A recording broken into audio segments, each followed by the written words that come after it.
boy. In 13 days, we are going to win North Carolina. And we are going to win back the White House, believe me. We're going to bring back your jobs that have been taken from you, that have been shipped all over the world, that have been shipped to Mexico. We are going to bring back your jobs, and we are not going to allow these companies to go to Mexico and other countries and take your jobs with them. We're going to stop the jobs from leaving North Carolina. We're going to start making things again in America. We are going to make things again. The jobs theft, and that's what it is, will end the day I start the presidency, believe me. It's going to be America first again. Remember that, America first. You don't hear that anymore. It's not America first now, that we know, Early voting is underway, so make sure you get out and vote. And by the way, North Carolina, we're doing really well. You see what's happening. The dishonest media back there, they're going, what is happening? They're seeing the lines of people. They're seeing crowds like this. Look at this crowd. Now, they don't mention the crowds ever, but they see them. They know what's going on. They look at Florida. Have you seen Florida, what's going on? They have lines going to the voters' polls, to the booths, that are 4 blocks long in Florida, and there are an awful lot of red hats and buttons and Trump shirts. And generally speaking, those people do not vote for crooked Hillary Clinton.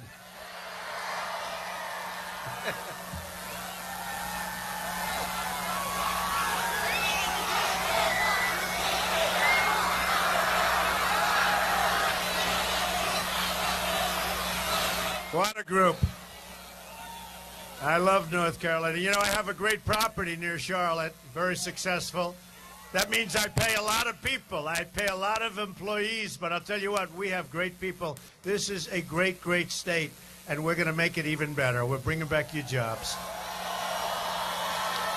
75% of the American people think our country is on the wrong track.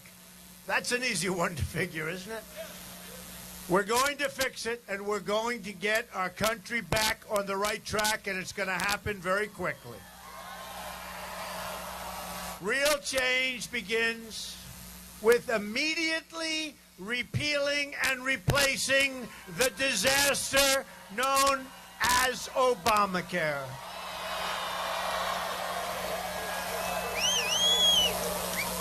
That one's not even close. And Hillary wants to double up and triple up. What a disgusting situation. And it was no good. It was no good the day it was conceived. Remember Jonathan Gruber of MIT? He said the American people are stupid to have approved it. Unfortunately, they had an iPhone going. You know, that's nice. It has just been announced that Americans are going to experience another massive double-digit spike in Obamacare premiums, including more than a 118% increase for people in the great state of Arizona. So you think you have it bad. In Arizona, they're up to 118%. Don't feel bad. You're going to get yours, too. You're through the roof also. But think of it. Numerous places, over 100%. Even Bill Clinton admitted that Obamacare is, quote, the craziest thing in the world, where people wind up with premiums doubled and their coverage cut in half. Job-killing Obamacare is just one more way the system is rigged. System is rigged, folks. It's all rigged. So when Gruber made that statement, a lot of things happened. And a lot of people started looking at Obamacare very closely. And I will tell you, Hillary Clinton came out, and she wants to double down and make it worse. It's going to be so much worse. Frankly, can we live another 4 years with another Obama? I don't think so. I don't think so. And I think she'll be worse. And remember, the Supreme Court, just put it in the back of your mind, Supreme Court. But we can't take another 4 years of Obama, and that's what we're getting with Hillary. More than 500,000 North Carolinians have been forced into Obamacare. They didn't want it. They were forced. Premiums have gone up in North Carolina by double digits, and this year they're going to go up at a record number. It is catastrophic. More than 250,000 people in North Carolina are losing their health plans next year. 95 of the state's 100 counties will only have one insurance company to buy from. Good luck in that negotiation, folks. They are in a very good position. Hey, who's that carrier? I want to know. I want a piece of that insurance company. Drain the swamp. Look at that sign. Drain the swamp in Washington, D.C. Look at that. You know, I said to somebody the other day, and even today, drain the swamp. We put it in about 2 days ago. I said, drain the swamp. I didn't like it. I didn't like the expression, drain the swamp in Washington. So I said it 3 days ago. The place went crazy. I said, you know what? I'm starting to like that expression. And now it's it's like trending all over the world. Drain the swamp in Washington. So we like that expression. Obamacare will destroy the economy and health care of North Carolina if we don't stop it fast, and I mean like immediately. Repealing Obamacare and stopping Hillary Clinton's health care takeover is one of the most important reasons we must win on November 8th. We have to. And next, we're going to rid Washington of corruption. It is corrupt. What about the Hillary Clinton fiasco? You ever see anything? What about all the WikiLeaks? Hillary bleached. Listen to this. We all know, but we're going to say it. Because nobody has ever gotten away with crimes. And I mean crimes like Hillary Clinton has gotten away with.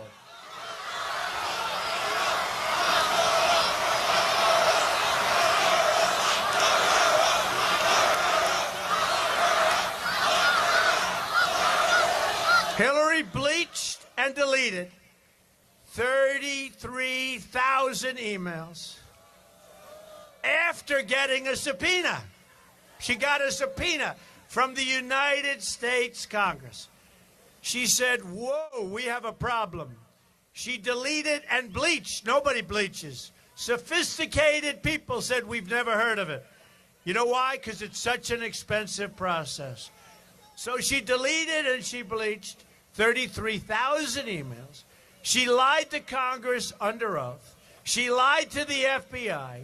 She made 13 phones disappear, some with a hammer. Who here has made your phone disappear by hammering the hell out of it? Oh. We got two. Anybody else? I want to know, sir, what business are you in?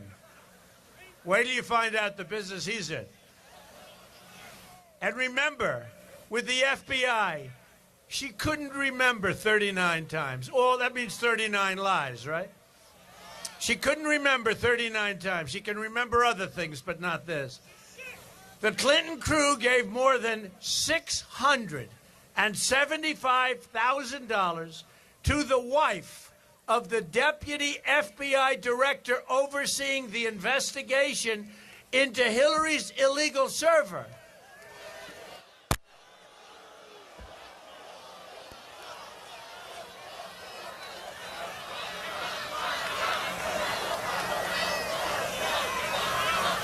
That's all right. Leave him alone. That's all right. You know the great thing about that? We have a protester. By the way, were you paid $1,500 to be a thug? Where's the protester? Where is he? Was he paid? You can get him out. Get him out.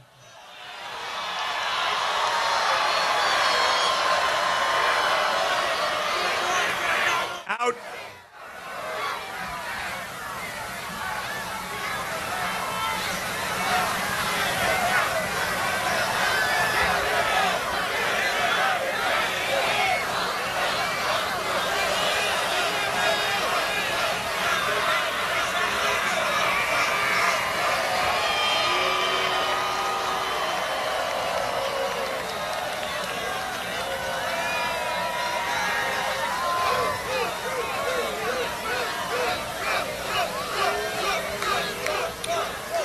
Folks, did you see where through WikiLeaks we found out that Clinton was paying people $1,500 plus an iPhone to go out and be violent at our rallies?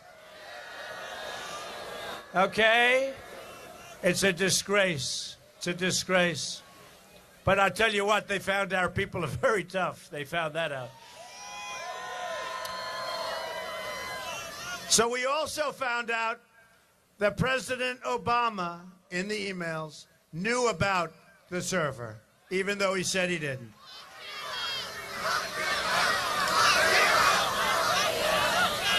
The criminal conduct of Hillary Clinton threatens the foundations of our democracy. There has never, ever been a situation like this, and the emails are just a part of it. We're going to turn it all around.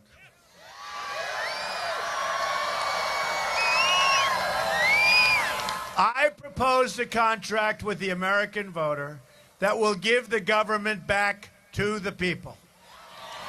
My contract begins with a plan to end the rampant government corruption. And it is corrupt, and she's perhaps the most corrupt person ever to run for the office of president. She shouldn't be allowed to run. She shouldn't be allowed to run. And by the way, remember just recently, again, the emails, WikiLeaks, Donna Brazile, got the questions for a debate. Got the questions for a debate. Gave the questions to Hillary Clinton. Donna Brazile is under a lot of pressure. Hillary Clinton, did she say, oh, gee, I illegally got the questions to the debate?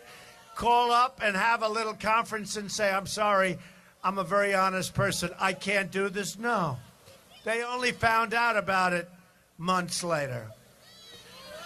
You're dealing with a very, very dishonest person.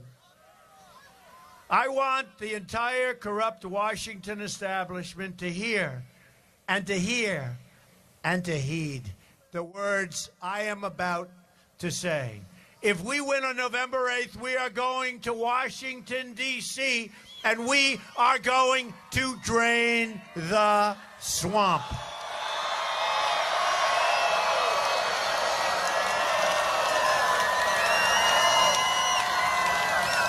That includes a constitutional amendment to impose term limits on all members of Congress. At the very core of my contract with the American people is a plan to bring back American jobs. We've had it. We're going to bring back our jobs. And you really know what I'm talking about in North Carolina because you're one of the greatest victims of all.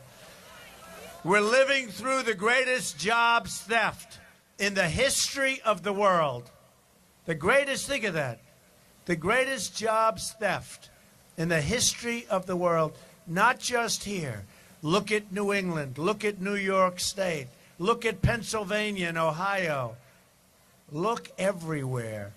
North Carolina has lost nearly half of its manufacturing jobs since NAFTA. Can you believe it? Half of your jobs.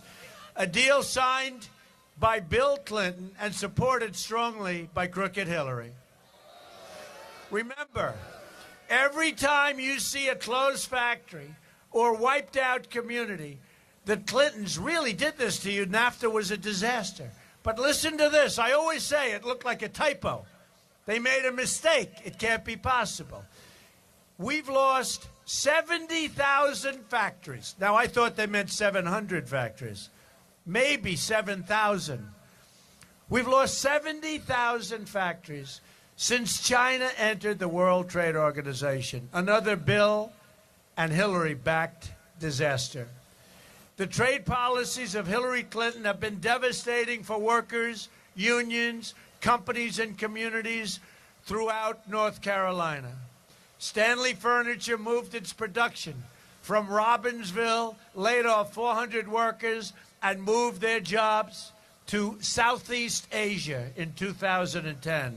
Congratulations, Southeast Asia. They wouldn't be doing it if I was president.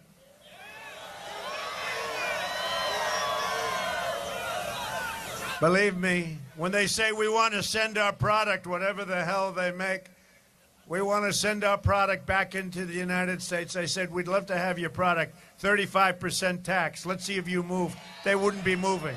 They wouldn't be moving.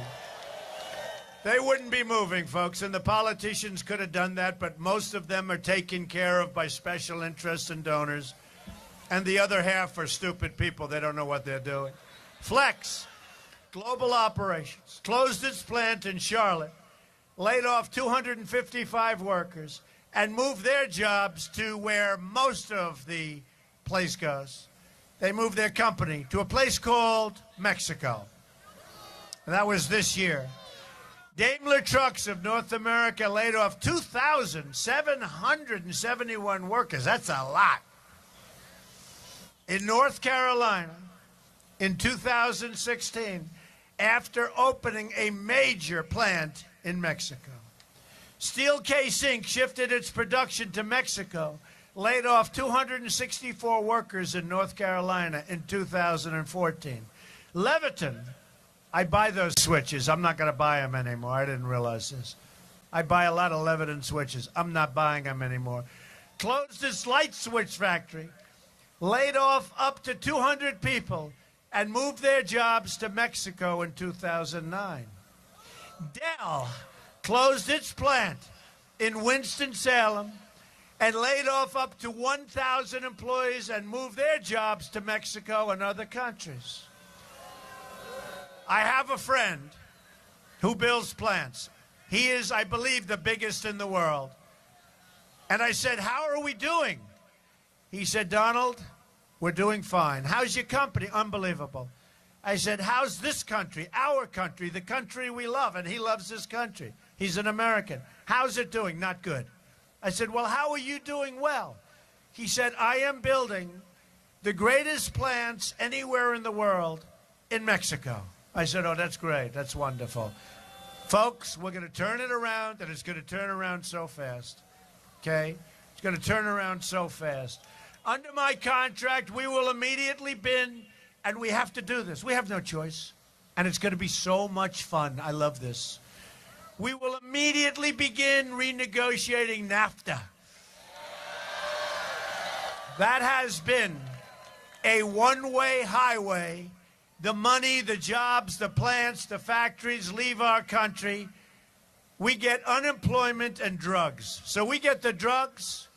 We get the unemployment, they get the cash, the jobs, the plants. What a disgrace. And you know what? People don't even know it. It's very complex, but they're under a VAT tax system. So it's about a 17, almost 17%.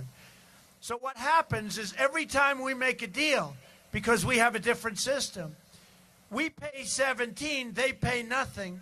So the agreement has been defective for years, and nobody ever changed it. That's why you never see anybody coming the opposite way. It's always jobs moving to Mexico.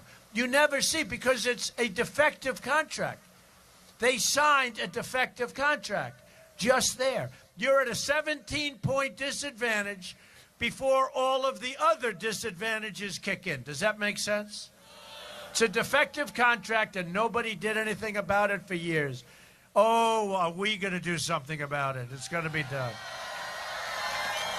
And I met, as you know, 2 months ago, I met with the president of Mexico. Nice guy. Nice guy. And we're going to have a very good relationship with Mexico. Oh, we're going to build the wall. Don't worry about it. This guy. Believe me. We're going to build it. We have to build the wall. We have to build the wall. We've got to stop the drugs from coming into our country and poisoning our youth. We're going to build the wall 100%. Mexico's going to pay for the wall. They don't know it yet, but they're going to pay for the wall. Believe me. But their leaders, their politicians are smarter and sharper than our politicians. We use people to negotiate our deals, the biggest deals in the world, like with China. What China does to this country is unbelievable. We use political hacks to do our negotiating. They have the smartest people. They have like this pyramid, right? From the time they're in first grade, they take the smartest, the smartest, the smartest. By the time they get to the top, you're dealing with very smart people. Unfortunately, they're not dealing with very smart people. And we have a massive, almost $500 billion trade deficit with China. We have an $800 billion trade deficit with the world. That's all going to end, folks. We're going to have free trade, but we're going to have fair trade. It's going to be fair trade. It's going to be a two-way street. And with NAFTA, if we don't get the deal we want, we will terminate NAFTA and get a much better deal for our workers and for our companies, 100%. 100%. And if companies like Carrier want to fire their workers, move to Mexico or other countries, you know, they're in Indianapolis. They fired all of their workers, and it was right around the time of the primary. And boy, I'll tell you, those workers were great. They followed me. They went to so many of our speeches. And remember, that was going to be the great firewall. That was going to be where they were going to stop Trump. Now, I had Bobby Knight helping me. That's awfully good in Indiana. The great Bobby Knight. But we won Indiana in a landslide. And by the way, speaking of Indiana, Governor Mike Pence, great guy. Great. Great guy. Good choice. It's an important choice. Did we pick better than her, by the way? I watched their debate. That one wasn't close, and neither was mine with Hillary. That we beat her badly.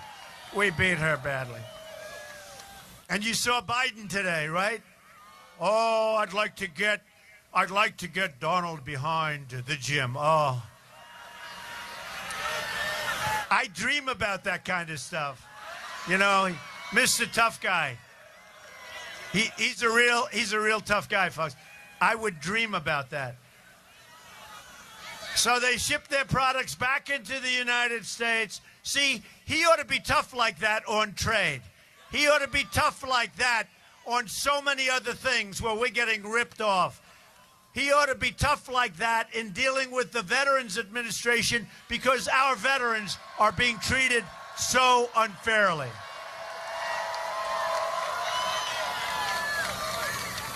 So we'll put on a tariff, and believe me, they're not moving. They're not. Companies like Apple will start making their iPhones and other products inside the United States. You watch. You watch.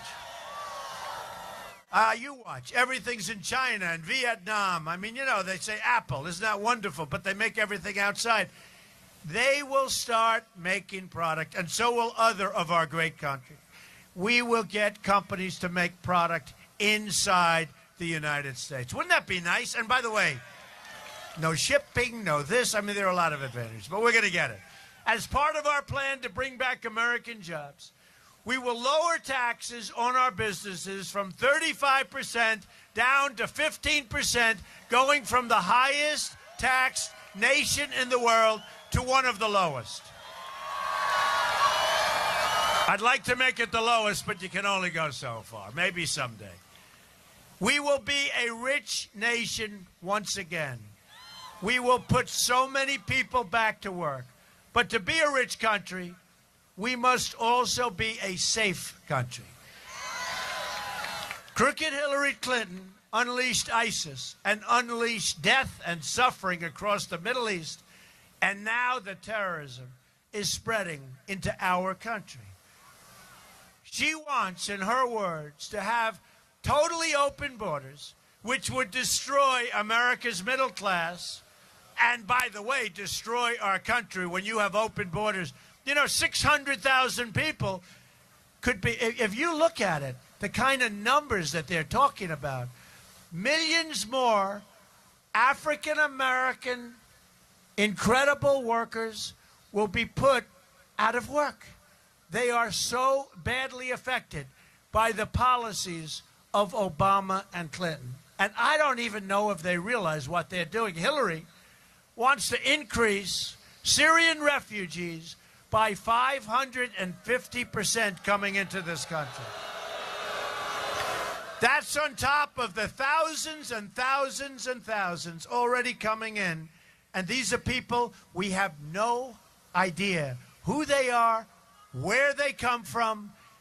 Believe me, folks, we are not doing that. The refugee plan would leave us with generations of terrorism, radicalism, and extremism inside of our shores. A Trump administration is going to suspend immigration from terror-prone regions of the world and will suspend the Syrian refugee program. And let me state this as clearly and nicely as I can. If I'm elected president, I am going to keep radical Islamic terrorists the hell out of our country. I will also secure and defend the borders of the United States. And yes, we will build that wall that you're talking about. We'll also cancel all funding for sanctuary cities. Horrible. Hillary strongly supports sanctuary cities like the one that killed Kate Steinle, San Francisco. Thousands of Americans have been killed by illegal immigrants.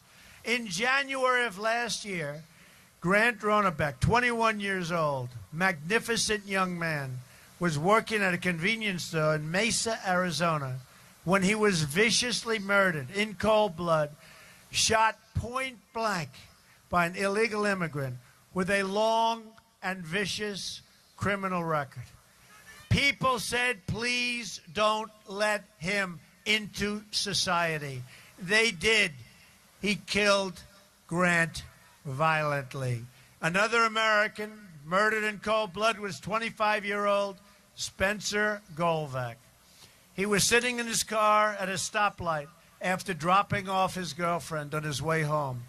An illegal immigrant in a pickup truck pulled up to him beside him and shot Spencer directly in the head. No warning, no talking, no nothing, no reason. The killer had a lengthy criminal record and had been deported 4 times. So many people said, don't let this man out. Get him back to his country. Get him out of our country. The Obama administration refused to do it. I've spent a lot of time with Spencer's mom, Julie. I have a message for the cartels, the drug dealers, and the gang members. When I win, your long reign of crime and terror will come crashing to an end quickly.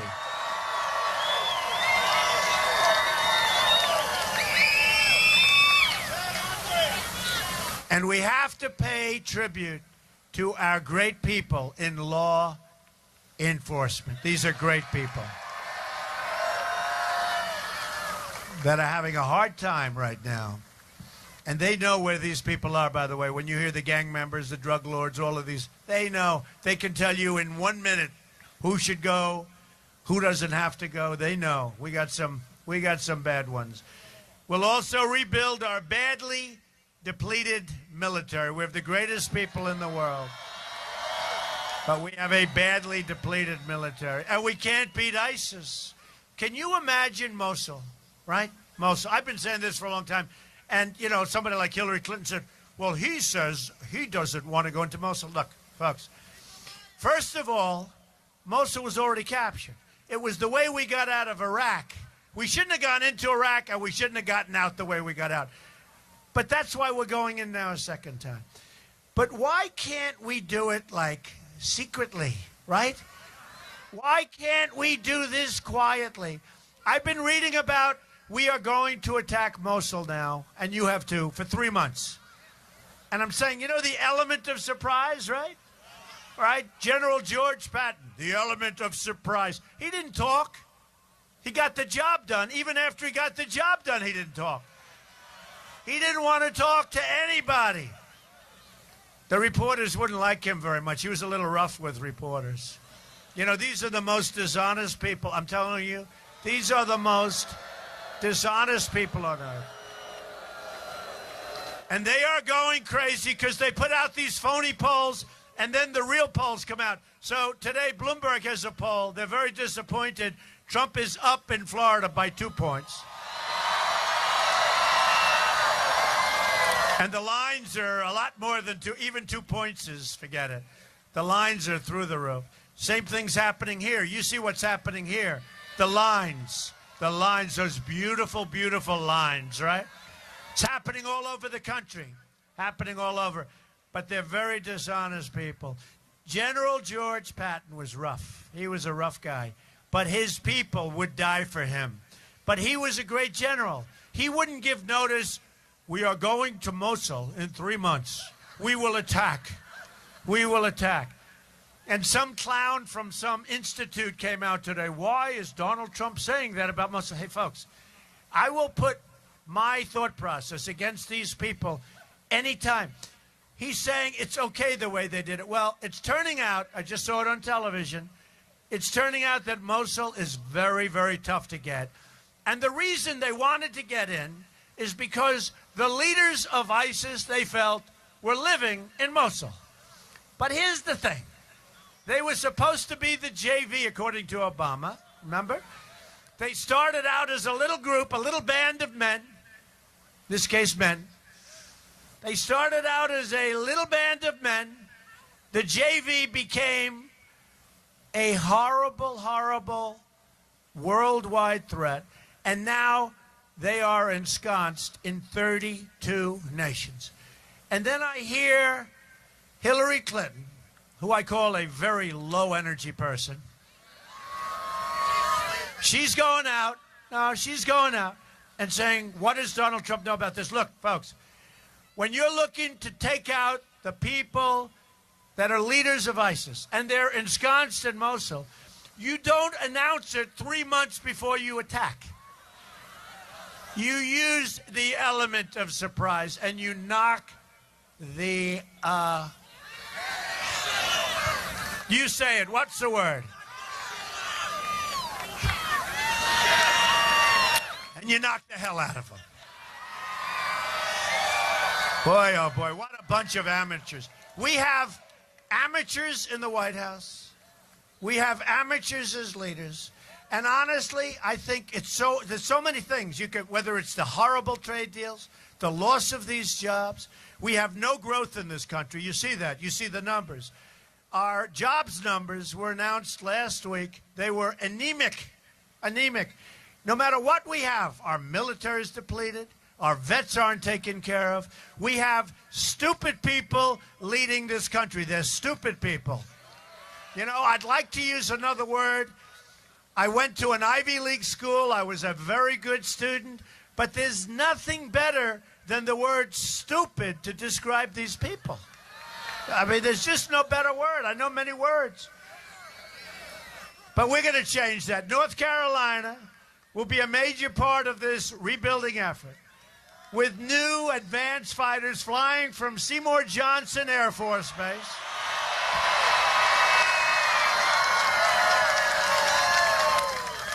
Marine battalions at Camp Lejeune.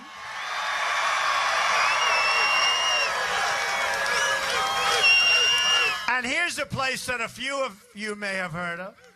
And a very, very beautiful replenished army out of Fort Bragg. North Carolina is also the home to more than 750,000 veterans. And I told you, the veterans are loving Donald Trump. They do polls on the veterans. I'm through the roof. We're going to take care of our veterans for once and for all. It's not going to be talk. We're going to take care of our veterans, our greatest people. We're going to give our veterans the right to see their doctor of their choice. They're not going to be waiting in line for 9 days, dying. 22 suicides a day. These are our great people. 22, think of that. That's an impossible number also to even conceive. 22 suicides a day. They wait in line for 4 days, 5 days, 6 days to see a doctor. A simple procedure or a simple prescription could solve their problem. They don't get to see the doctor. So they're going to have the right, if this happens, to walk across the street, see a private doctor, go to a private hospital or a public hospital, get themselves fixed up, and the United States will pay for the bill, and it's the cheapest thing we can do, and it's the best thing we can do. The veterans love Trump, and Trump loves the veterans, believe me. You better get out and vote. You better get out and vote, veterans, because we're dealing with a bad person. We will also change our foreign policy. And by the way, speaking of the veterans, she said the veterans are being serviced just fine. You know that, right? She is going to do nothing for the veterans, and she's going to hurt your Social Security big league, but she is going to do nothing for the veterans. Hillary Clinton gave us ISIS and threw the Middle East into turmoil. Do you notice? She gave us ISIS. She did. Her and Obama. Now she's telling you, I am going to get rid of ISIS. What the hell did you let him do this in the first place for? She's been there for 30 years. It's all talk with her. Nothing ever happens. Libya, Syria, New York State is a disaster. She said she was going to bring back jobs. It turned out to be just the opposite. So now she wants to start World War III in Syria against the nuclear-armed Russians. Great, great. You ever notice how tough she talks about Putin? Somebody said to me today, a very smart person, great business person, called up and said, you know, I heard her saying about Donald Trump and Russia. First of all, I don't know Putin, have no business whatsoever with Russia, have nothing to do with Russia. And, you know, they like to say, every time WikiLeaks comes, they say, this is a conspiracy between Donald Trump and Russia. Give me a break. You know, number one, they don't even know it's Russia. Who knows? It might be Russia. Could be China. Could be, if you remember Sony, it could be North Korea. It could be a lot of places. But, you know, she always likes to. In the meantime, she gave Russia 20% of the uranium, right? She gave them 20% of our uranium. You know what uranium's used for? For a massive payment. And Podesta has some big deal in Russia, and they always like to talk about Trump. But we learned a lot about them from WikiLeaks. We learned in the emails, she said, and she has terrible, terrible instincts. Okay. So John Podesta, her top person, who I wouldn't want working for me, I tell you, he says so many bad things about her. Who minds? You mind if any of your people, like you have a top job, and you have a person, and they call you like not a smart person, you have bad instincts, you don't know what you're doing. I mean, I'm going to have a couple of these. But John Podesta said terrible things about her. But one of the things he said that was to me the worst, that she has bad instincts. So she's got bad instincts from her top person. Bernie Sanders says she has bad judgment. So who wants a president with bad instincts and bad judgment by the people that know them the best? What are we doing here? All of the following quotes come from either Podesta or Colin Powell. Hey, look, he's another guy. He did a great job, right, with Iraq. There's a guy, Colin Powell. He did a great job with Iraq. They wanted to get away with it. That was one of the quotes. They wanted to get away with it. You know, the whole email scandal. Her instincts are terrible. Apologies are like her Achilles heel. These are all statements made about her. She's totally programmed. She looked programmed. She has no opinion. Sometimes that would be a good thing in her case. Unbridled ambition and greedy. Everything Hillary Rodham Clinton touches, she kind of screws up. Oh, that's wonderful. That makes us feel good, right? To all Americans, I say, it is time for new leadership. Let's get the Clintons out of our lives. Everything will change in November. Just think about what we can accomplish in the first 100 days. We are going to have the biggest tax cut since Ronald Reagan. We will eliminate every unnecessary job-killing regulation which is destroying our businesses. We will provide school choice and put an end to Common Core. We're going to bring education local. We will rebuild our very depleted military, and we will take care of our vets. We will support the men and women of law enforcement. We're going to save, this is a big one for North Carolina, we're going to save our very, very troubled Second Amendment. It is under siege. And we will appoint justices to the United States Supreme Court who will uphold and defend the Constitution of the United States. Today I was in Washington, D.C., where I just finished building. This is before I started running for president, okay? Just so you understand. But I have a probably the best piece of land in Washington, one of the great pieces of land, the old post office. And I'm very proud of it. It's a great building. We built it into a hotel. It's on Pennsylvania Avenue, right between the Capitol building and the White House, right smack in the middle. If you're in the real estate business, there's an expression. Always try and get the post office because they were there first. It's the best location. So it's this incredible building. And we had the opening of Trump International Hotel. Now, I've been campaigning, and you've seen that. In fact, even the press is amazed. They are exhausted. They follow me 7 stops, 8 stops, 5 stops, 3 or 4 of these a day with crowds. Last night we had 25,000 people in Florida. We had 19,000. We had 12,000. We have the biggest crowds because you know what? We have a movement like nobody has ever seen before. Nobody. The pundits, Bill O'Reilly, but many of the pundits said it's the greatest, single greatest political phenomena they've ever seen. So I built this building. Now you have to understand, I never practically go home. I work all the time. Hillary makes a little speech. She reads her teleprompter, gets in a plane, goes home, and starts sleeping for 3 days. So you know what I thought I'd do? My kids were in charge, Ivanka, Don, and Eric. Good kids. They're good kids.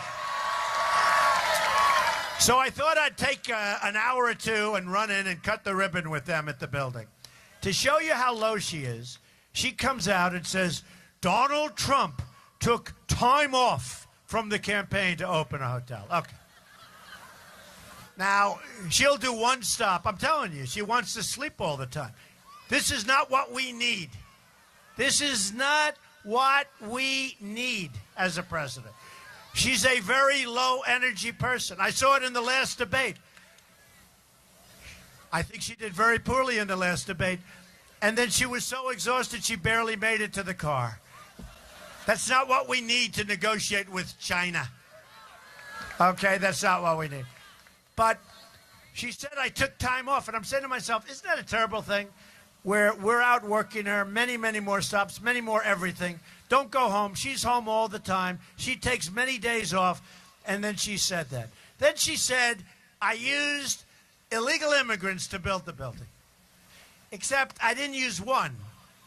For 2 reasons. Number one, I didn't want to. And number two, I'm running for president. Why would I do that? So I went with the E-Verify system. We didn't have one illegal immigrant on the job. Everybody knows it. Nobody was hired. And believe me, we could have hired plenty. They're all over the place. They are all over the place. And I would have saved probably a lot of money, right? But I have the E-Verify system. I didn't hire one illegal immigrant to build Trump International Hotel on Pennsylvania Avenue. And then I see her, and then I see crooked Hillary saying he used illegal immigrants. They will say anything, folks. But the reason I did it, two things. When you have good children, good or bad, you want to support your children.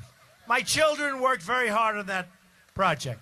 I wanted to be with them to cut the ribbon. But the other reason I went there is because it was brought in under budget and ahead of schedule, something this country never hears about. We have a hospital, a VA hospital, where it was supposed to cost like $600 million, and it's going to cost $1.4 billion. But that's standard. Roads that cost double, triple, quadruple, bridges that are a disaster. Everything's a disaster. So I went in and I said, you know what? I'm going to do it. And we built it under budget, ahead of schedule. And that was the name of the news conference, under budget and ahead of schedule. And we built a great hotel. And I wanted to be with my kids to salute them and to congratulate them on doing a great job. I then flew in to another great section of North Carolina. We had another great talk, and we've had a lot of fun. But I just wanted to set the record straight. All E-Verify, no illegal immigrants, no help in that regard, and we have a great thing. And including construction, we put literally thousands of people to work. And that's a great thing, because that's what our country needs. But remember, under budget and ahead of schedule, okay? So Americans are tired of being told what we can do, what we can't do, and what can't be done. That's all we hear. They're tired of being asked to defer their dreams to another day and to another decade, which is really what they mean. Everywhere I go in this country, all I see is untapped potential waiting to be set free. And a great example of that is the African American community. They've been treated so unfairly. And we're going to fix our inner cities. We're going to fix them. African American communities, Hispanic communities, we're going to work on the inner cities, because what Hillary and the groups have done, give me your vote, and then after the election, I'll see you in 4 years. That's all they do.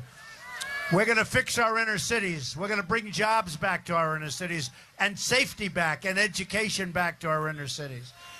And we're going to do great with the African American community. We're going to do great with the Hispanic community in the election.